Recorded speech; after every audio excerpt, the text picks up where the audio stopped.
Hello అభినవాస్, ఆరోగ్యకరమైన Khel fry ఎలా చేయాలో చూద్దామా? స్టవ్ మీద ప్యాన్ పెట్టుకొని వేడెక్కిన తర్వాత కొంచెం నూనె వేసుకొని వేడి చేయాలి. నూనె వేడెక్కిన తర్వాత ఆవాలు, జీలకర్ర,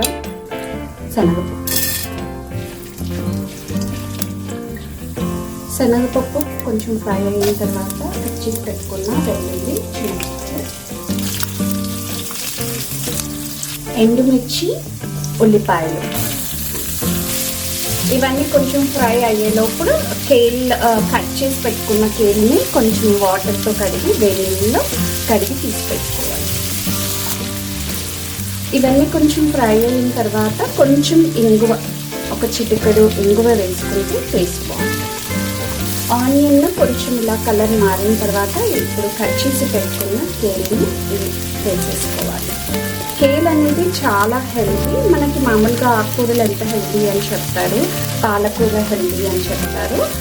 అలాగే కేల్ కూడా పాలకూర కంటే కూడా ఇంకా చాలా మంచిది. దీంట్లో vitamin C, vitamin K, fibre పుష్కలంగా ఉంటాయి.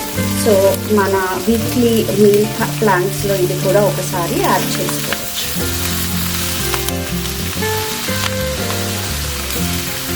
ఇలా కేల్ వేసుకున్న తర్వాత ఇది స్పినాష్ లాగానే కొంచెం మగ్గిన తర్వాత దగ్గరగా వచ్చేస్తుంది.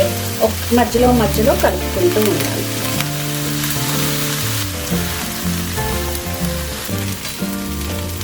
ఒకసారి కలుపుకున్న తర్వాత ఒక 2 నిమిషాలు మూత పెట్టుకొని అలా మగ్గనివ్వాలి. కొంచెం మాయిశ్చర్ వస్తుంది. ఇప్పుడు మూత తీసేసుకొని ఒకసారి కలిపేసుకొని తగినంత ఉప్పు, కొద్దిగా కారం వేస్తున్నాను. ఆల్రెడీ మనము ఎండుమిర్చి వేసుకున్నాం కాబట్టి. కొంచెం ధనియాల పొడి, ఎండు కొబ్బరి లేదా పచ్చి కొబ్బరి ఉన్న పచ్చి కొబ్బరి తురుము, చాలా బాగుంటుంది టేస్ట్. అన్నీ వేసుకొని ఇలా ఒకసారి కలుపుకొని కొంచెం సేపు ఉంచి ఆపేసుకోవాలి. కొబ్బరి ఎక్కువ వేసుకున్నా కూడా టేస్ట్ చాలా బాగుంటుంది.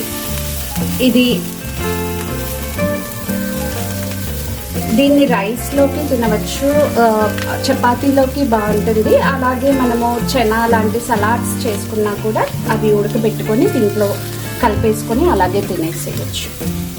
మరి చూసారు కదా కేల్ ఫ్రై ఎలా చేయాలో. ఎంతో ఆరోగ్యకరమైన కేల్ని మరి మీరు కూడా ట్రై చేసి ఎలా వచ్చిందో కమెంట్స్లో చెప్పండి. రెసిపీ నచ్చితే please like, share, comment and subscribe to Abhinavas. Thank you.